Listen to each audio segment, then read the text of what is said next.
Today's more of a motivational piece. If you're newly diagnosed with type 2 diabetes, now's the time to act. Now, I find in practice that this isn't conveyed to people with diabetes, and often I hear stories of patients where they are diagnosed and then they are referred off to the community, and that's kind of the end of it for 2 or 3 months. When in practice, what I'd like to see is someone give them an explanation as to the lifestyle changes that actually could make a big difference, and actually explaining that these first few months or even first few years are crucial in terms of getting control of your diabetes. And let me explain why. So with type 2 diabetes, there's studies coming out now, and actually have been showing this for some years as a matter of fact, but nothing was really concrete, that those first few years of diagnosis are a great time where you could potentially push this type 2 diabetes into remission. The key in most people here is weight loss. So if you are overweight and have been diagnosed with type 2, by losing weight, you can make dramatic improvements in your type 2 diabetes now.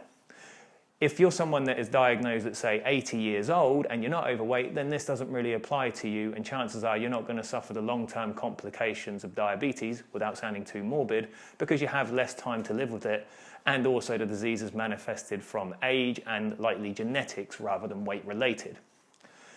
Now, there is studies to show that those people that start to make lifestyle changes at the early stages of type 2 diabetes can create a legacy effect, that even if they let their control slip in a few years' time, they are still better off with regards to complications compared to their counterparts who did nothing at the beginning, despite having similar control in 10 years down the line.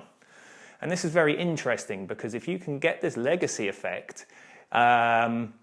you are really reducing the risk of developing these complications that might come with a disease in future years. And trust me, not everyone gets these, but they are very real complications that do happen to people. So if you're someone that's very ambivalent about your diabetes and that thinks everything will be all right and you're running your blood sugars very high, trust me when I say this, people that run blood sugars high for a very long time, months, years, will get found out. There's no way around it. And I know it's easy for me to stand here and say this because I don't suffer with diabetes, but it's really about just trying to empower people who are particularly newly diagnosed, but even those that have had the disease for years, to start taking action and just making a difference to their diet, to their activity levels, within reason, within what they can actually manage and what's realistic to them, because the results will pay off in the long run. So if you have been newly diagnosed with type 2 diabetes, let me tell you today, now is the time to act. Whatever it might be, make some dietary changes, get more active, join a slimming club, get a personal trainer, get some social support, or just make tiny adjustments to your lifestyle that can make a difference in terms of weight, blood sugars, and your overall health. Because trust me when I say this, in the future you will thank yourself.